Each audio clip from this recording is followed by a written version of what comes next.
You can chase money, you can chase fame, but the question never leaves.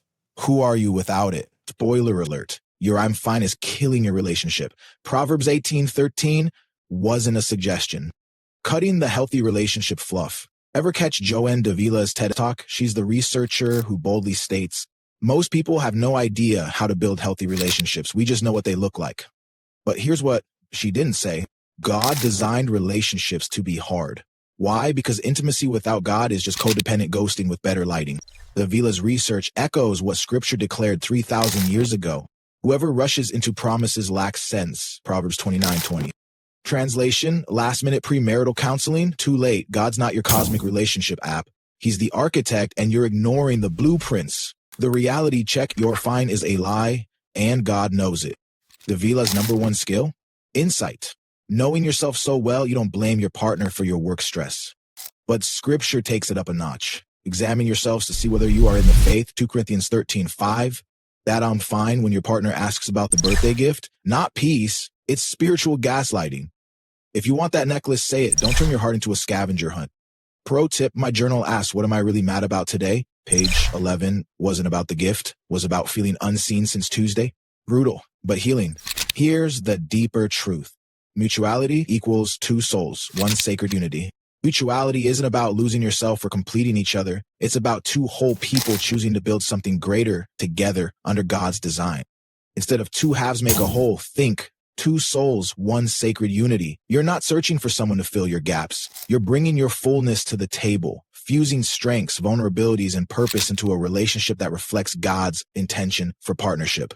Going deeper, what does mutuality look like in practice? Shared responsibility. Mutuality means both people's needs, dreams, and struggles matter equally. One isn't always sacrificing while the other receives. Instead, you take turns carrying the load, and you both invest in each other's growth. Holy collaboration. God's blueprint for relationships isn't codependence or independence, it's interdependence. You support, challenge, and uplift each other, not out of obligation, but out of reverence for Christ. Ephesians 5:21 isn't just about submission, but about mutual respect and shared spiritual purpose. Active communication.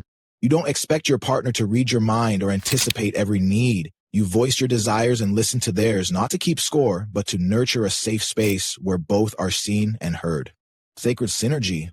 When two individuals operate in mutuality, their relationship becomes a living testament to God's love, a space where God's presence bridges your differences and turns your partnership into a ministry. Mutuality is less about blending into one another and more about standing side by side, united in purpose, so that your love becomes a reflection of God's love, stronger, deeper, and truly holy. Davila's number two skill, mutuality. Both people's needs matter, even when you'd rather hide under the covers. Ephesians 5:21 drove it home, like I mentioned earlier. Submit to one another out of reverence for Christ. Translation, reverence is greater than right. You may wonder, why should I support his gym habit? God's answer, because his peace fuels your purpose. Real talk, your I need you sometimes means I outsource my wholeness. Stop begging for scraps of attention, start building together. Need him at the family event. Say, this is stressful. Will you be my armor? Saving for a trip? Say, I want that necklace. Let's adjust the budget. Confession, last Tuesday I asked for help. Before I snapped, God showed up in his yes. Emotion regulation, peace that outrages the devil. Davila's number three skill, emotion regulation. Don't text him 17 times when he's late. Breathe. Philippians 4:6-7 is your secret weapon. Don't worry about anything. Present your request to God. Translation, your panic spiral is just the enemy's spam folder. Delete it. Checking your phone every 2 seconds. Scream, God, I trust you with this weight. Begging an ex to come back. Whisper, you're not my healer. He is. This isn't just positive thinking. It's spiritual warfare with a side of self-respect. Purpose first, person second. That's divine grit. Daily reset complete. One scripture, Proverbs 18:13. One truth, God doesn't do mind reading. Speak your needs. One action, say one thing you've been fine about today. Go build the intimacy God designed, not the codependent ghosting you've been renting. He's not your relationship backup plan. He's the foundation. Mic drop. Journal closed. He's still speaking. Keep listening. If this hit home, do me a quiet favor. Like, share, drop a comment. Tell me one thing you'll say today, not just fine. New here? Subscribe. Not for hype, but because lonely is a crowd, and we're building holy ground.